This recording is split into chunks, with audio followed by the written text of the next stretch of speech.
Selamat pagi bersama saya Cindy Raja. Mari kita awali pagi ini dengan semangat baru, motivasi hidup sehat dan inspirasi yang akan membawa kita lebih dekat kepada kebugaran fisik, mental dan spiritual. Perubahan kecil dalam hidup kita hari ini bisa menjadi langkah besar menuju umur panjang yang penuh kebahagiaan. Bersama kita akan merangkul kisah kemenangan, wawasan menarik, dan kekuatan harian yang berakar pada kebesaran Sang Pencipta. Tetap bersama kami di program Renungan Pagi, di mana setiap kata adalah dorongan untuk hari yang lebih baik. Kita mulai pagi ini dengan syukur dan harapan menuju hidup bugar selamanya. Ditulis oleh Kai Kusma bersama Pendeta Denny Kanajo. Selamat mendengarkan. Shalom. Selamat pagi para pendengar yang diberkati oleh Tuhan dimanapun Anda berada saat ini. Kita akan sama-sama mendengarkan firman Tuhan melalui audio Renungan Pagi. Pada tanggal 24 Mei 2025 dengan judul Bumbui Kata-Kata Anda dengan Garam. Sebelum kita melanjutkan bacaan renungan kita pada pagi hari ini, kembali saya mengajak semua para pendengar yang setia untuk berdoa bersama-sama. Bapa kami yang bersemayam di dalam takhta kerajaan sorga, terpujilah nama-Mu ya Tuhan pada pagi hari ini. Sebelum kami melakukan aktivitas kami rindu untuk merenungkan kebenaran firman Tuhan. Terima kasih Tuhan Yesus, dengarlah segala doa dan permohonan kami Bapa, dan mau mengampuni segala dosa kami karena kami sudah berdoa hanya di dalam nama Tuhan dan Juru Selamat kami. Amin. Ayat inti kita terambil di dalam Ibrani 3 ayat yang ke-13, demikian firman Tuhan. Tetapi nasihatilah seorang akan yang lain setiap hari selama masih dapat dikatakan hari ini, supaya jangan ada di antara kamu yang menjadi tegar hatinya karena tipu daya dosa. Mari kita ikuti penjelasannya. Ibrani 3 ayat yang ke-13 menjelaskan bahwa kata-kata yang mengecilkan hati menghancurkan sistem kekebalan kerohanian seseorang. Tetapi tahukah Anda, itu juga melemahkan sistem kekebalan fisik. Pada tahun 1996, Dr. Andus, Jenny Kierkegaard Glaser dan Ronald Glaser melaporkan sebuah penelitian pada pasangan yang telah menikah rata-rata selama 42 tahun, tetapi tetap terus-menerus berdebat dan mengucapkan kata-kata patah semangat satu sama lain. Mereka menemukan bahwa semakin banyak mereka berdebat dan mengeritik, semakin lemah sistem kekebalan tubuh mereka.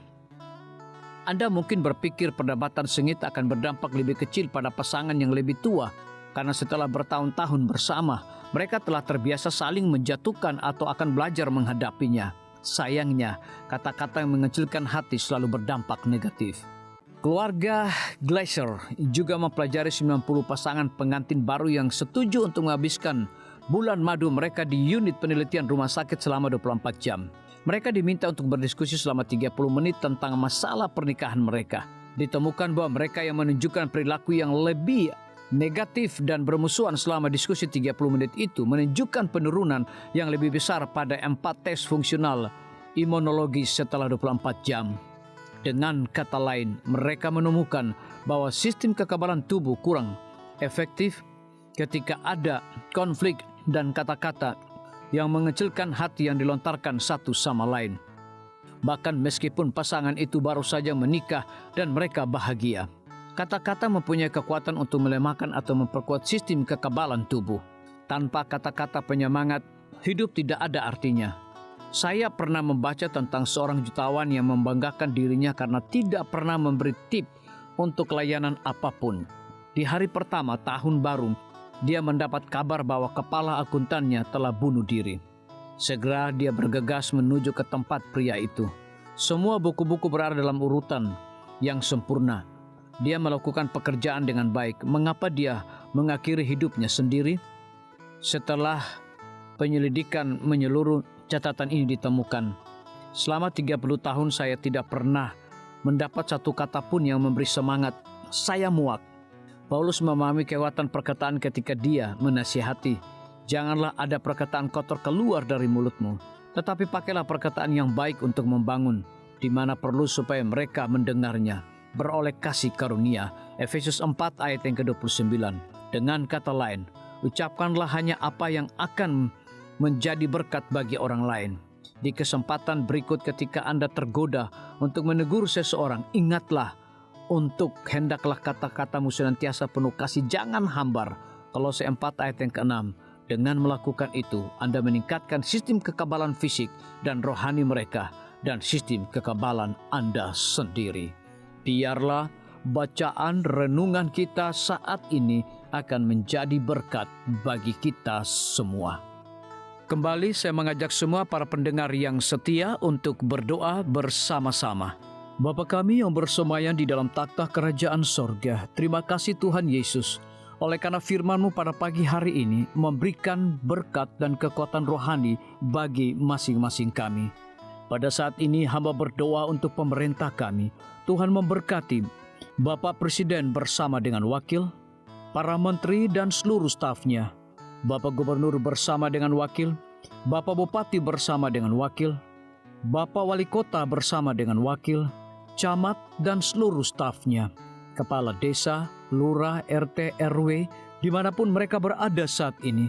Kiranya Tuhan lindungi mereka, pelihara mereka, curahkan hikmat dan pengetahuan sorga kepada masing-masing mereka, agar mereka dapat menjalankan roda pemerintahan boleh sesuai dengan amanah dan titah daripada Tuhan sendiri. Pada pagi hari ini kami juga berdoa untuk para tim medis. Tuhan berkati dokter, perawat, bidan, farmasi, nutrisionis. Kiranya hikmat dan pengetahuan sorga, roh dedikasi yang tinggi, roh kelemah lembutan Tuhan berikan kepada masing-masing mereka, agar mereka dapat memberikan pelayanan yang terbaik bagi setiap pasien yang membutuhkan pelayanan mereka setiap hari. Kami juga berdoa untuk guru-guru, kepala sekolah, siswa, mahasiswa, bahkan dosen di setiap lembaga pendidikan. Kiranya hikmat dan pengetahuan sorga Tuhan berikan kepada masing-masing mereka, agar mereka dapat mendidik setiap anak-anak untuk memiliki karakter Yesus Kristus. Hamba juga berdoa untuk TNI, Polri, PNS, wira swasta, petani, nelayan, ojek online dimanapun mereka berada. Kiranya berkat dan sukacita sorga Tuhan juga berikan kepada masing-masing mereka, agar mereka juga menjadi saluran berkat bagi sesama manusia. Para pendengar yang setia yang berulang tahun saat ini dimanapun mereka berada, biarlah dengan bertambahnya usia, mereka semakin hidup bersyukur dan berterima kasih kepada Tuhan setiap saat. Yang berada di dalam kebimbangan, ketidakpastian hidup, Tuhan berikan iman yang teguh dan pengharapan, agar mereka tetap percaya akan janji Tuhan setiap hari.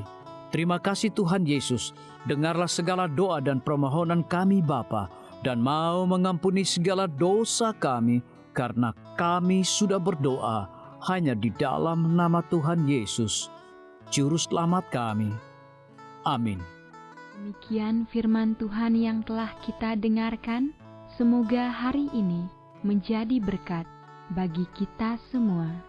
Sampai jumpa, Tuhan memberkati.